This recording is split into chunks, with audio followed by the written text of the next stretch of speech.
da primeira doutrina do Evangelho Quadrangular, a doutrina da salvação, que é representada pela cor vermelha. Eu convido a igreja a abrir a Bíblia comigo em 1 Timóteo 2, versículos 5 e 6.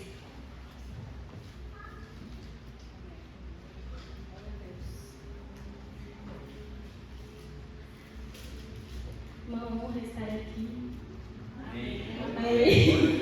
Estou por nervosa, mas amém. Amém. Porque há um só Deus e um só mediador entre Deus e a humanidade, Cristo Jesus, homem, que deu a si mesmo em resgate por todos nós.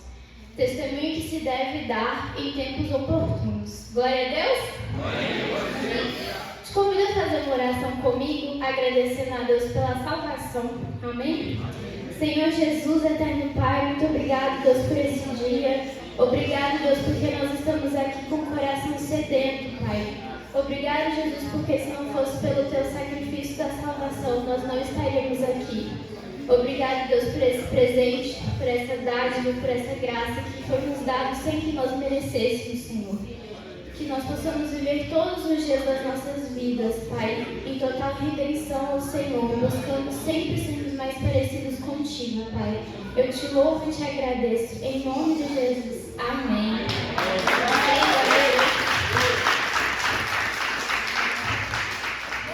Então eu vou falar um pouquinho sobre a salvação.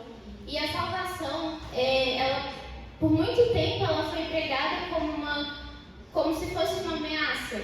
As pessoas poderiam falar, se você não aceitar Jesus, você vai ser condenado e vai para o inferno, que não deixa de ser realmente uma verdade. Mas quando a gente faz as coisas por medo, a gente não faz bem. E Jesus, ele não quer que você faça uma aliança com ele por causa de um medo. Porque o seu medo em passar a eternidade no inferno é maior do que o amor que você sente por ele. Então hoje a proposta é diferente. A proposta é falar sobre a salvação como um presente que Deus deu pra gente.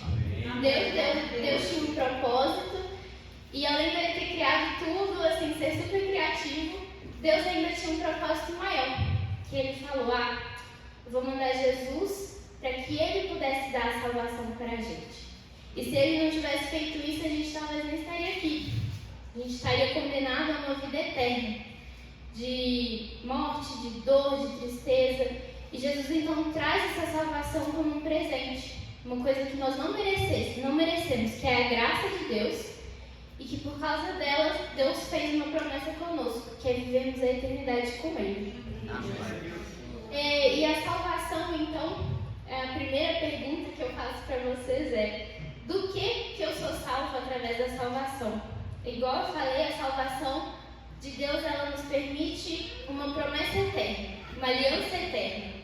De que agora, onde nós habitaríamos a eternidade em destruição, em morte, em tristeza, agora nós vamos habitar no céu, né? Na glória de Deus, sentados na mesa de Deus, sendo parte da família de Deus. É uma promessa eterna. Mas não só isso, não só na eternidade, Deus faz uma promessa no agora. Agora nós não somos mais pecadores, agora somos filhos.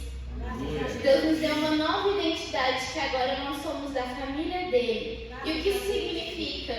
Que toda vez que nós estivermos tristes, todas as vezes que nós estivermos cansados, Deus vai estar conosco. Amém. E que essa é uma palavra de esperança. Então a salvação, ela nos traz uma esperança. Então nós somos salvos da morte e fomos para a vida eterna. Glória a Deus.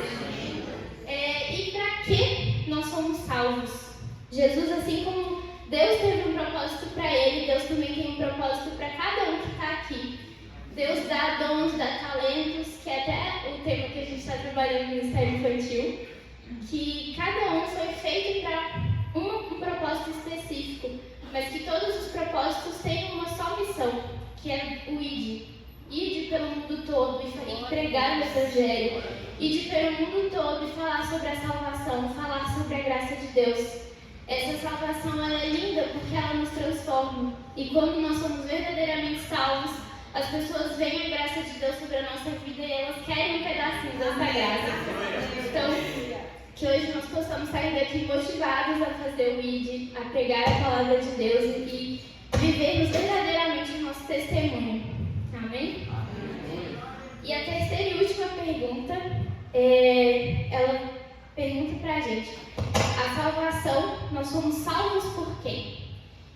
versículo que a gente leu agora mesmo fala: porque há um só Deus e um só mediador entre Deus e os homens, Jesus Cristo, o homem. Então, o que nós estamos falando aqui é que há apenas um Deus, que é o nosso Deus, o Deus dos deuses, o Deus do Senhor dos senhores, o Rei dos reis, e é somente por Ele e para Ele que são todas as coisas. Por mais que possam ter outras religiões, outras crenças, Deus é o nosso Deus. O nosso coração deve ser totalmente devotado a Ele. E eu acho que não tem um outro versículo que fale mais da salvação e que responda essas 3 perguntas do que João 3,16, que fala que Deus amou o mundo de tal maneira para que todo aquele que nele crê... Não, perdão, eu me esqueci. E Deus amou o mundo de tal maneira que enviou o seu filho, o seu único filho, para que todo aquele que nele crê não pereça, mas tenha vida eterna.